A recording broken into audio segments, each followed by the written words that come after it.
Oi, pessoal! Ainda falando com os alunos do primeiro ano, tem uma escola literária, que ela não está aqui na minha historiografia literária, bem importante para eu falar para vocês, que ela também trabalha com um dos maiores autores da literatura, que ele é português, e escreve peças de teatro, então eu jamais poderia deixar ele de lado, até porque eu trabalho bastante com a obra dele. Então a gente vai falar um pouquinho sobre o humanismo. Então o termo também foi ali em meados do século XII, entre o trovadorismo e o classicismo, tá? O humanismo já diz o termo, humano. Então é um retrato do homem renascentista da época, tá? Então, sentimentos, valores, ética, aqui entra completamente a parte sociológica e filosófica do ser. O autor que eu quero indicar para vocês é o Gil Vicente. Essa obra que eu tenho dele aqui possui 2 peças teatrais. Olha só, não é muito grande, então bem prático para leitura, tá? Que uma delas é O Alto da Barca do Inferno e o outro é A Farsa de Inês Pereira, tá? Então, pessoal, eu quero falar aqui em destaque do Alto da Barca do Inferno. Foi uma montagem que eu já fiz, que eu já assisti várias vezes, vários tipos de montagem e tudo mais. O nome às vezes assusta um pouco, porque as pessoas fazem referência ao inferno como, né, algo maligno, tenebroso e tudo mais. E realmente, né, quem tem a questão religiosa bem latente em si, sabe que é o que nós tememos, né? Eu falo isso porque eu também tenho a minha religião, mas aqui eu tô falando em literatura. Então, quando a gente fala de arte, a gente tem que deixar um pouquinho de lado os nossos conceitos e pré-conceitos e trabalhar com a questão literária, tá? Porque senão a gente não lê nada, a gente não faz nada, a gente não vive nesse universo artístico.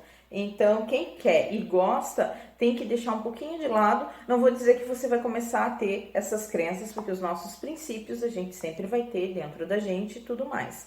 Mas para a gente ter esse acesso à literatura, a gente tem que deixar os nossos preconceitos de lado. Então, depois a gente constitui a nossa formação com relação à nossa opinião com relação à obra, tá? Então, já fazendo uma orientação um pouquinho aqui para vocês. Então, falando do Alto da Barca do Inferno, do que se trata?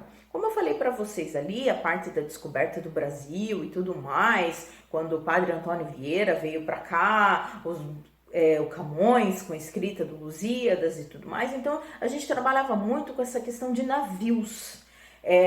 Porque esses grandes países que fizeram suas descobertas, eles saíam de portos, de navio, né, que era o acesso, o transporte que tinha na época. Então, como isso era muito latente na época, então até o Gil Vicente acabou escrevendo o Alto da Barca do Inferno. Por quê? Porque como que é feita geralmente a montagem, como está descrita no texto?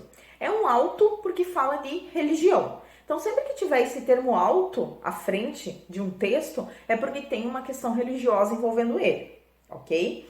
Então, barca. O que acontece aqui? Nós imaginamos um porto, né, um cais, onde de um lado temos a barca com um anjo que te leva para o céu e temos no outro lado a barca com um demônio que te leva para o inferno. Então nada mais é que o purgatório. Então você morre e chega ali naquele purgatório que é o momento do julgamento final para onde você vai.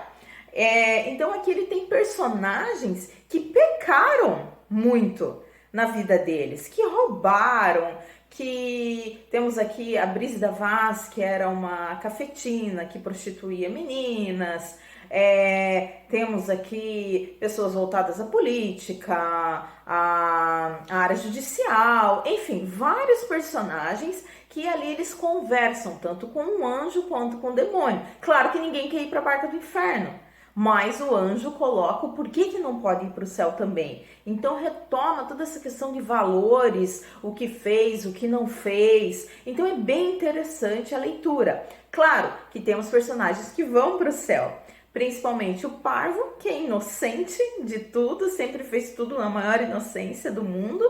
Então é um dos que vai para a barca do céu e ao final aparecem os cavaleiros, que, para quem assistiu ou já leu sobre cruzadas, são os cavaleiros que lutavam em nome de Deus, em nome de Jesus. Então eles também foram para o céu porque eles usavam a religião para evangelizar.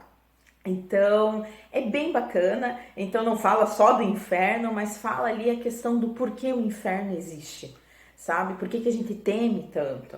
Então é bacana, não tenho preconceito de ler. Eu tenho a obra, eu fiz a releitura, né, a reescrita, até uma adaptação, porque é uma obra de certa forma longa, então eu fiz ela um pouquinho mais resumida. Então quem quiser acesso, em um dos meus vídeos tem o meu contato, vocês podem pedir que eu encaminho para vocês, ok? Ou também é super fácil de encontrar na internet, pessoal. Então vocês vão encontrá-la também com a linguagem do português de Portugal, porque Gil Vicente é português, mas também tem bastante tradução que fica fácil o acesso para vocês também. Tá bom, pessoal? Então fica a minha indicação aí para o humanismo. Até mais!